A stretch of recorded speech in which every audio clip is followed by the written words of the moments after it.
So I'm Paul Regan, chairing the London Community Land Trust, and we are a community benefit society registered with the FCA. We've got roughly 2,000 shareholders. The way we're constituted is that the shareholders fall into one of three groups. They're either residents, or they're representatives of the community, or they're other stakeholders, professionals like lawyers, architects, accountants. And they elect the board, and the board similarly has those three classes represented. So the residents elect resident representatives, 6, and the community elects 6 representatives onto the board from the community, and the other stakeholders elect other stakeholders onto the board. And then we can co-opt, I think, 3 additional people if we haven't got the skills that we need. So that's the way that the sort of thing is set up, and that's quite important, I think, because it actually safeguards one group trying to take over the operation. The whole purpose of the thing is to ensure that we define the affordability and that it's permanent. So we believe that the market is completely bust, and therefore you have to intervene in the market in order to create a new definition of affordability, and we've said that has to be based on income, because you can't say it's affordable if people in the local area can't afford it. But everybody talks about what percentage of affordable homes should be built. Well, it's a nonsense argument if at the end of the day the homes aren't affordable, which they're not, as we all know. So we've said if you take the median income in the area that you're working in, and the government announces every year what the income is for each local authority in the country. So there's an evidence base for this. And we said if you take the median in Tower Hamlets, where we're working with the St Clement's Hospital, it's roughly £31,000 a year is the median. We said, well, on the basis that somebody shouldn't be spending more than 1/3 of their household income on their housing costs, that means that somebody's got £10,000 for housing each year. So they should be able to afford a mortgage. And therefore, working back from that, we've priced the home against that income. So if you're on 30,000, you should be able to afford a 1-bedroom flat, is our approach. If you've got an extra sort of quartile, as it were, so if you go from 30 to 40,000, you should be able to afford a 2-bed.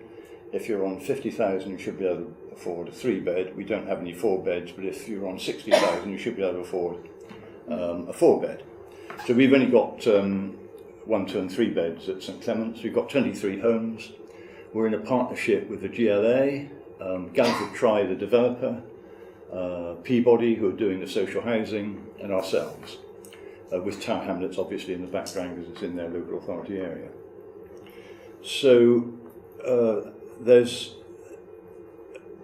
a resale price covenant in the lease that we offer to our leaseholders, which means they can't sell on the open market. They have to sell to a family that we nominate because they are in as much housing need as this family was when they bought it. So if they can't, if they can sell on the open market, but the price resale covenant means that the difference between what we say the price should be and the open market price comes back to us, not to them. So nobody's able to profit out of being a community land trust homeowner.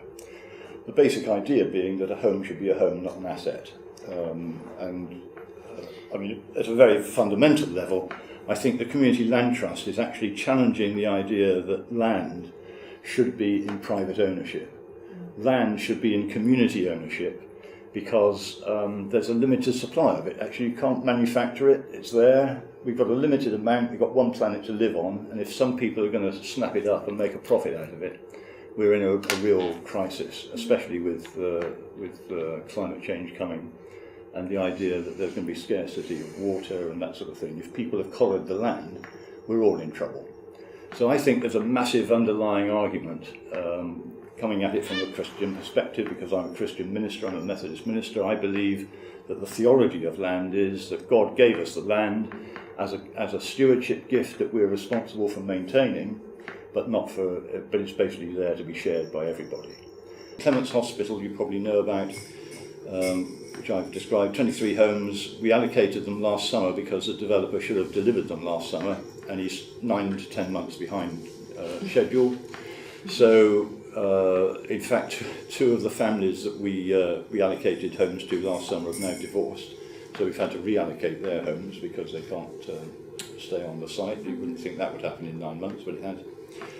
And so we have an allocation policy which was worked out with our shareholders and with Tower Hamlets. So it's based on 4 principles. One was you had to demonstrate your housing need. Secondly, you had to demonstrate that your financial position was such that you could afford a mortgage for a community land trust, but you couldn't afford a mortgage on the open market. Thirdly, you had to be connected to Tower Hamlets in a substantial way, which we defined as being at least 5 years resident or having long family connections or whatever. And fourthly, that you supported the principles of the Community Land Trust. You had to be a shareholder and realise that what you were going into was something which wasn't going to make you a profit at the end of the day. In terms of consultation engagement, this came out of the London Citizens work with Seb Coe and Ken Livingston when they were trying to get the Olympics to come to London, and we said yes, we'll support it on condition there's something in it for local people.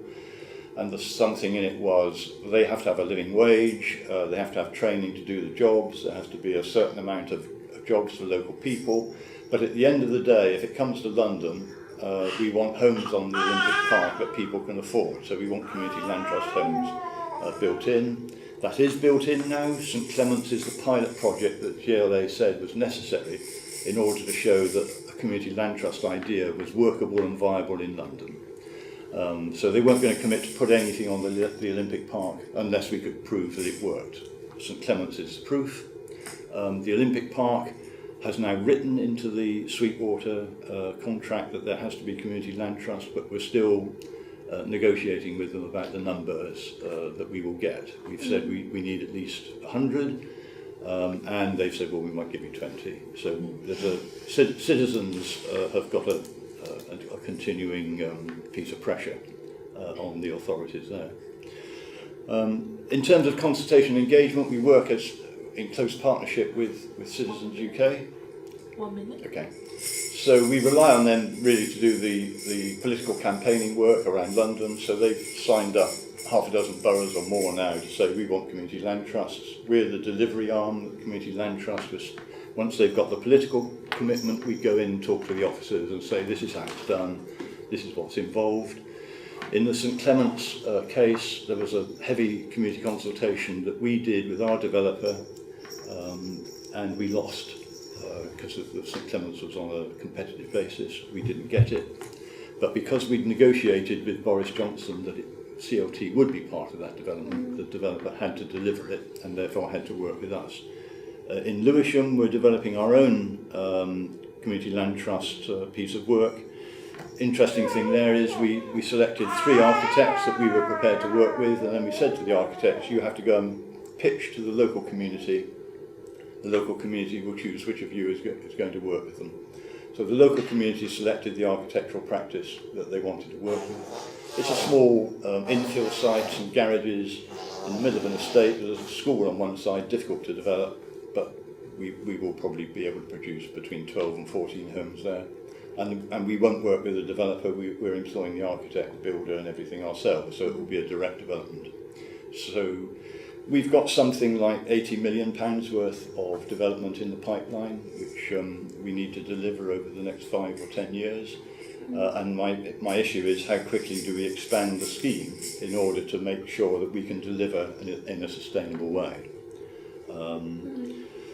People like Stephen Hill, who's been mentioned this morning, has been our basic advisor right from the beginning, helped us into the understanding of what we're letting ourselves in for, introduced us to the right lawyers and other people, and has got fantastic contacts around the place, so that's always helped us, because so often it is the relationships that you need to develop, whether it's in City Hall or local authority or in the professional areas that we're working in.